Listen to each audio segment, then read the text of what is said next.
بسم اللہ الرحمن الرحیم۔ السلام علیکم۔ امید ہے آپ سب خیریت سے ہوں گے۔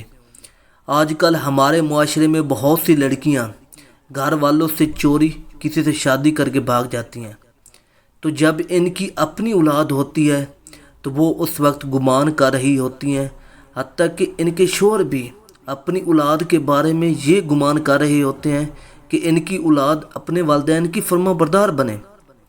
شادی کے بعد شوہر اپنی اولاد کے بارے میں کیا سوچتا ہے، ایک بار یہ واقعہ ضرور سنیں۔ یہ واقعہ سچا ہے یا جھوٹا، اس کا میرے پاس کوئی ثبوت نہیں ہے، ہاں لیکن اس سے ملنے والا سبق بہت کارآمد ہے۔ ایک لڑکی کی اس کے والدین نے بڑے لاڈ و پیار سے پرورش کی۔ جوان ہوئی تو والدین کی رضامندی کے بغیر کالج کی بس کے ڈرائیور کے ساتھ خفیہ نکاح کر لیا۔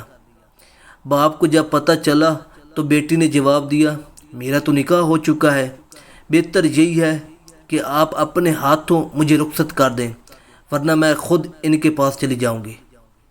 باپ نے کہا کہ اگر آپ کا یہ حتمی فیصلہ ہے تو آپ نے گھر سے جو کچھ لینا ہے لے لیں اور خود ہی اپنے شوہر کے پاس چلی جاؤ، لیکن یہ یاد رکھنا اب آپ کا ہم سے اور ہمارا آپ سے کوئی تعلق نہیں ہے۔ آپ ہمارے لیے مر گئیں اور ہم آپ کے لیے مر گئے۔ وہ خوشی خوشی سامان پیک کر کے اپنے شوہر کے پاس چلی گئی۔ تقریباً 8 سال بعد اس کی ملاقات ایک قریبی عزیز سے ہوئی اور وہ اسے اپنے گھر لے آیا۔ خیر خیریت دریافت کرنے کے دوران وہ زار و قطار رونا شروع ہو گئی، تو اس کے قریبی عزیز یہ سمجھے کہ شاید گھر کے حالات صحیح نہیں ہوں گے یا والدین کی نافرمانی اور جدائی کا پچھتاوا اسے رلائے جا رہا ہوگا۔ تمام گھر والے اسے دلاسا دینے لگے اور رونے کی وجہ دریافت کرنے لگے۔ بہت اصرار کے بعد اس نے رونے کی وجہ بتائی کہ میں نے والدین کی نافرمانی کی، ان سے تمام تعلقات ختم کر لیے، اس کا پچھتاوا تو مجھے ساری زندگی رہے گا۔ مالی لحاظ سے بھی مجھے کوئی پریشانی نہیں ہے، اللہ کا دیا سب کچھ ہے، لیکن میرے لیے جو سب سے زیادہ تکلیف دہ بات ہے وہ کچھ اور ہے۔ میری صرف ایک ہی بیٹی ہے۔ میرے شوہر جب نماز پڑھنے کے بعد دعا مانگتے ہیں تو میں نے چپکے سے کئی بار ان کی دعا سنی ہے۔